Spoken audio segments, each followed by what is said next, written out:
Order! Order! You are an incorrigible delinquent at times. Behave yourself, man!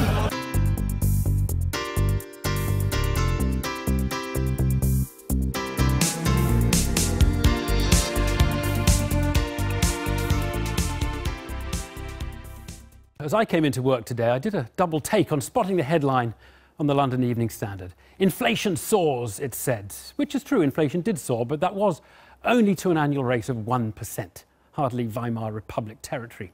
But that soar away 1% makes the point that we are in exceptional times. Independent central banks have pursued the easiest of money, but have struggled to get inflation up. Central bankers have kept interest rates on the floor and have sometimes burrowed through the lino to get them even lower, with negative rates in some countries, but they are increasingly getting criticised. A, for not helping the economy, and B, for hurting savers. Theresa May joined the chorus in her conference speech. And today, the former Foreign Secretary, William Hague, wrote a scathing Telegraph article which claimed that central bankers have collectively lost the plot. So, is the era of the all-powerful central bank coming to an end? Before we discuss that, here's Adam Parsons.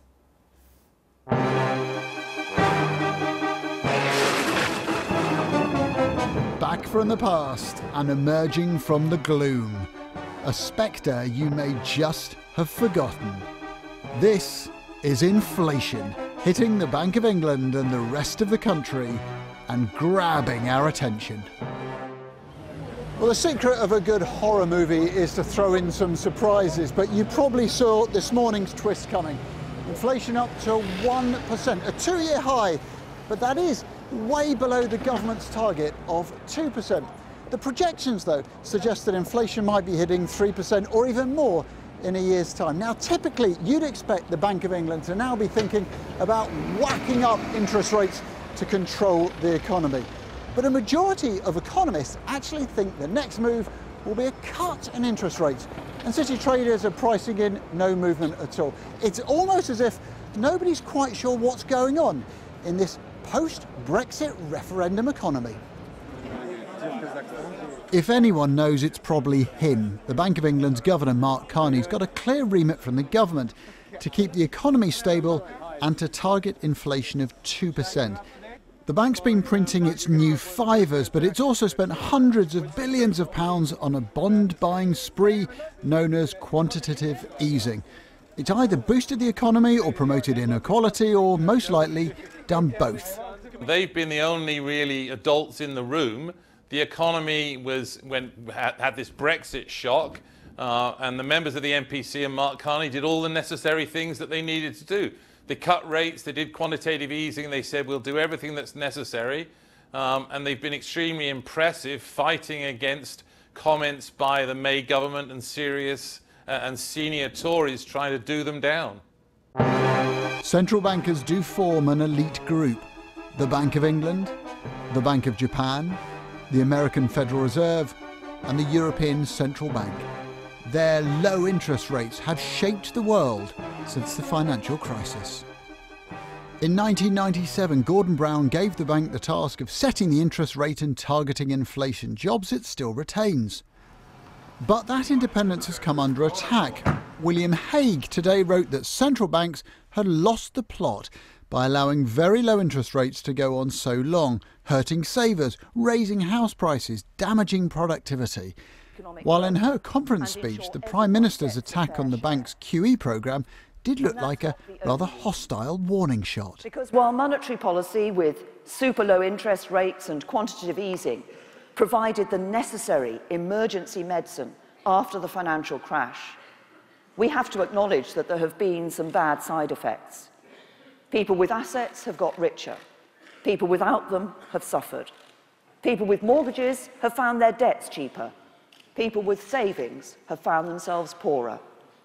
A change has got to come, and we are going to deliver it. What economics teaches us is you want to have a central bank that's independent, and you don't want to have things like the column written by William Hague in the Telegraph saying you keep your independence is in peril. The point of it is to prevent people saying ridiculous things like that. And Theresa May said the same kind of thing, threatening the independence of the Bank of England, and that had an impact on the cost of borrowing for the UK. Well, those within the Bank of England highlight a comparison between what they can do and what's open to the government. They say the bank's just got one giant lever, and that's monetary policy based around the interest rate. On the other hand, they say the government can change policy around the economy or housing or benefits or investment in infrastructure, and that has a much bigger potential to change the nation. But there are those who think the bank has long been susceptible to influence from the government, especially when it comes to that massive bond buying programme. It was instructed by the government to undertake asset purchases using printed money, to put it crudely. What assets is it purchasing? Government bonds. How many government bonds has it purchased? More or less the exact same amount as the government has borrowed from the markets over that period of time. Government has borrowed X amount, Bank of England has printed the same amount and used that to buy government bonds. Is the bank independent? No, it isn't. Not while that's going on, and that's the case in the UK, it's the case in the US, it's the case in Europe too.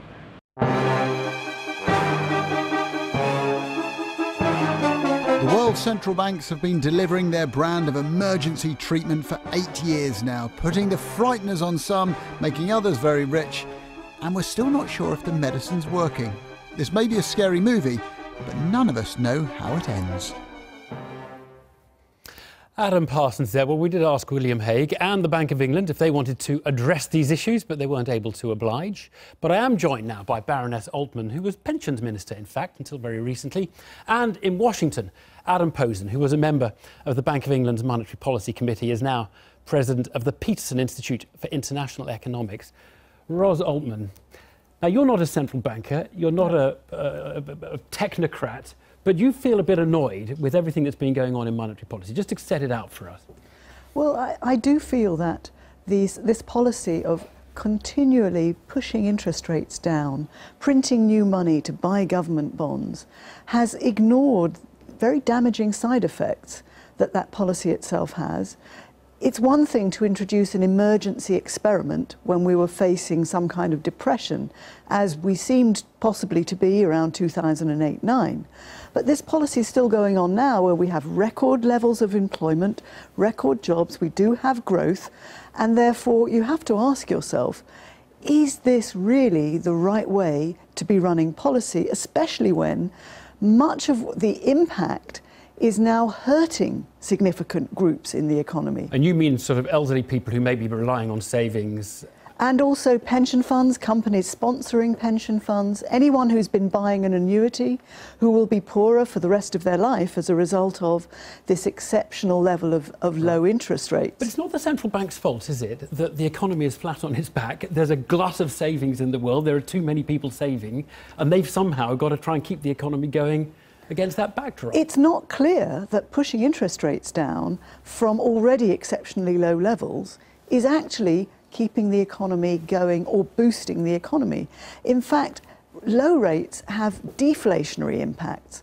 The expectations in theory that continually pushing rates down are bound to be expansionary, in some ways are offset in the real world by the practical realities of pushing rates down. Because, for example, one of the intentions of QE is to push up asset prices, including housing prices. But housing wealth is very unevenly distributed. So young people can't get on the housing ladder if you don't own a home. Ros, it costs more to rent the house. I want to put all of this to Adam Posen, because Adam, this is stuff that you're hearing from people who are not central bankers quite a bit now. Particularly this argument that you're making the rich richer and the poor poorer. Now, is there some credence to that? No. And it's got nothing to do with whether or not it's a central banker or some other technocrat saying it. It's got to do with the evidence.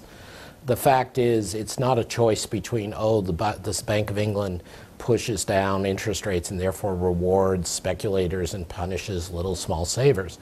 It's a choice given the fact, as you indicated, that the performance of all the rich countries in terms of productivity and risk-taking has been lousy for nearly 10 years now, and the UK has been the worst on productivity.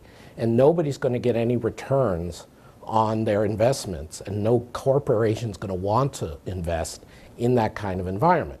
So the Bank of England has facing a world of slow growth and low opportunities, and if they put up interest rates in that kind of world, then what happens is young people become unemployed, small businesses get cut off of credit, pound goes up rather than down at a time when that'll hurt exports. All kinds of not so good things happen. And talk about practicality in the real world. If you actually look at data rather than just read the whinging letters of certain constituents, that's the real world. And we saw that in Europe because when the ECB failed to cut rates for the first 2 or 3 years of the crisis, while the Bank of England and Federal Reserve did, then we saw unemployment go up in Spain, Italy, Portugal, and Greece. You put the point Roz very is strongly. right that it's not a crisis. You put the point very strongly and very succinctly.